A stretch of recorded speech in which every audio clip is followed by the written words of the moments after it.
মাননীয় অর্থমন্ত্রী মহোদয় অনুগ্রহ করে বলবেন কি বাংলাদেশ ব্যাংকের নিয়ন্ত্রণাধীন ব্যাংকসমূহের প্রদত্ত ঋণ হেলাফিদের বিষয়ে কোনো কার্যকরী পদক্ষেপ গৃহীত হয়ে যাচ্ছে কিনা, চাকরিচ্যুত ব্যাংক কর্মকর্তাদের বিষয়ে কোনো সিদ্ধান্ত হয়ে যাচ্ছে কি? মাননীয় স্পিকার, আপনাকে ধন্যবাদ। আমি আপনাদের অবগতির জন্য জানাচ্ছি, বাংলাদেশ ব্যাংক এই ব্যাপারে কাজ করছে। অনেকেই, আমি আপনার সাথে সহানুভূতিশীল হয়ে বলছি, কারণ আমার এলাকার অনেকের চাকরি চলে গেছে এখানে। সদস্য একটি সম্পূরক প্রশ্ন করতে পারেন। মাননীয় স্পিকার, আপনাকে ধন্যবাদ।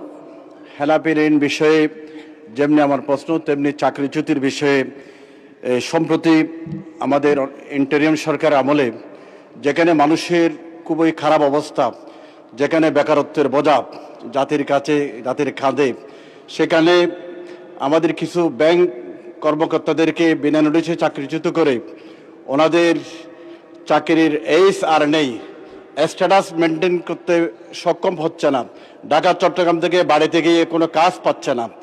এই মানবিক বিষয়টা চিন্তা করে আমার মনে হয় বাংলাদেশ ব্যাংকে এক নির্দেশনা দিলেই বাংলাদেশের এই শিক্ষিত বেকারদের এমনি লোড, সেখানে আমাদের চাকরিচ্যুত ব্যাংকারদের উপর অমানবিক নির্যাতন হয়েছে।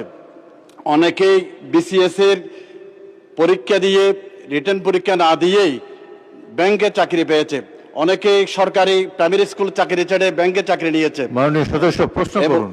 এই মুহূর্তে ওনাদের ব্যাপারে মাননীয় অর্থ মন্ত্রণালয়ের কোনো সিদ্ধান্ত আছে কিনা, এই মানবিক বিষয়ে ওনারা দৃষ্টি দেবেন কিনা? মাননীয় স্পিকার, আপনাকে ধন্যবাদ। ধন্যবাদ মাননীয় স্পিকার। চাকরিচ্যুত ব্যাংক কর্মকর্তাগণ কর্তৃক দায়েরকৃত কতগুলো মামলা আছে। মামলাসমূহ বর্তমান হাইকোর্ট বিভাগ শ্রম আদালতে চলমান রয়েছে, যা মূলত বর্তমানে শুনানির পর্যায়ে রয়েছে। উল্লেখ্য, হাইকোর্টে দায়েরকৃত রিট পিটিশন সমূহে মহামান্য আদালত কর্তৃক প্রদত্ত পিটিশনধারীদের আবেদন নিষ্পত্তির নির্দেশনা বাংলাদেশ ব্যাংক কর্তৃক ইতিমধ্যে প্রতিপালিত হয়েছে।